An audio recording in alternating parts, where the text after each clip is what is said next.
हाँ जी, ये हमारी थर्ड यूनिट की फोर्थ वाली थ्योरम है।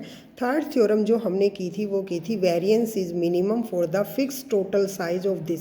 अब यहाँ पर हमने करना है in stratified random sampling with given cost of the form. Cost function हमारा क्या था, ए प्लस में समीशन सी आई इंटू में एन आई। ये हमने वैसे भी किया था कि कोस्ट फंक्शन क्या होता है, जब हम कोई भी सर्वे करते हैं वहाँ ओवरहेड चार्जेस भी होते हैं और पर यूनिट कोस्ट भी आती है सैम्पल साइज़ के अकॉर्डिंग। बड़ा सैंपल है तो कोस्ट ज़्यादा हो जाएगी, छोटा सैंपल है तो कोस्ट कम हो जाएगी। तो इस तरह से कोस्ट फंक्शन बनता है जब हम सर्वे करते हैं, ठीक है।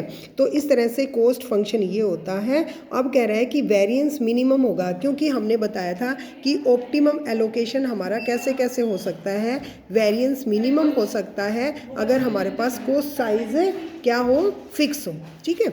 तो यहाँ से हमारे पास अब जैसे थ्योरम बनती होती है कि हमें कोस्ट फंक्शन गिवन है दिस वन और variance of Y S T is minimum if N I is proportional to N I, एक थ्योरम रहती थी।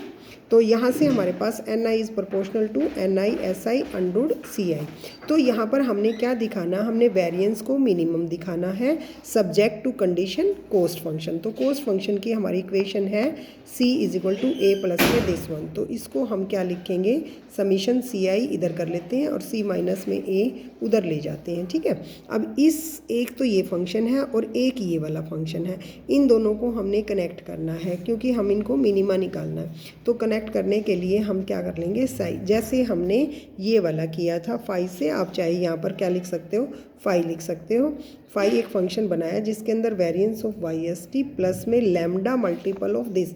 ये देखो लैम्डा को हम इसको मल्टीप्लाई कराएंगे दो, जब हम दो फंक्शन को कनेक्ट करते हैं तो उसके अंदर एक कांस्टेंट हम ले लेते हैं लैम्डा, जो मल्टीपल ऑफ सेकंड फंक्शन हम करते हैं, ठीक हो गया। अब हमारे पास variance of Y S T की वैल्यू ये है, यानी कि स्ट्रेटिफाइड रैंडम सैम्पलिंग में वेरिएंस ये होता है।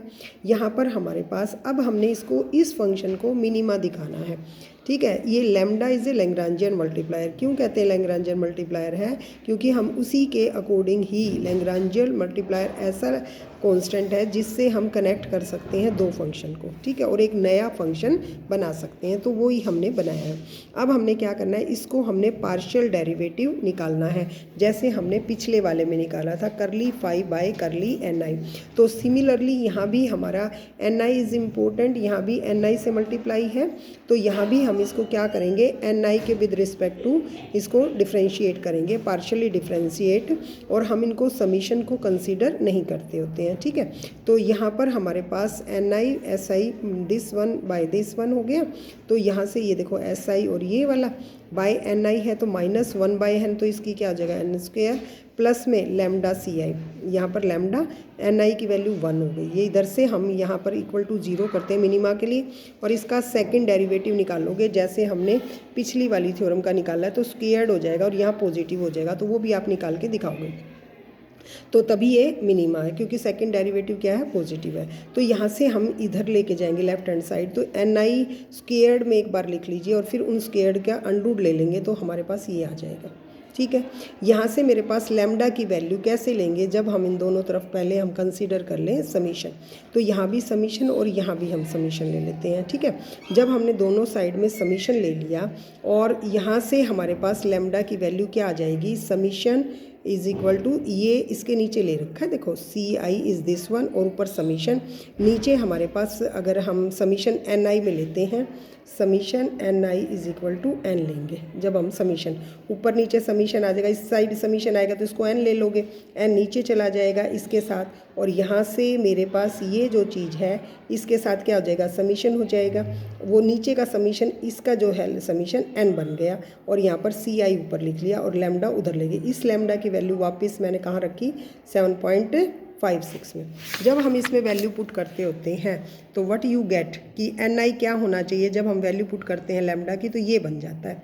अब इसके अंदर भी आप ये देखो, हमें तो क्या करना है, ये जब आई फ्रॉम 1 to k जैसे चलाएंगे ना बेटा, तो ये कॉन्स्टेंट टर्म हो जाएगी, लेकिन यहाँ समीशन नहीं है और यहाँ भी नहीं है, तो ये हमारा क्या हो जाएगा, हम इसका ये कॉन्स्टेंट हो जाएगा ना, ये जो चीज़ है हमारी, ये हमारी क्या हो जाएगी, एक constant. I from 1 to k चलाएंगे तो कॉन्स्टेंट क्वांटिटी है, तो एन आई हमारा क्या हो जाएगा, इज़ इक्वल टू के NI/SI/√CI।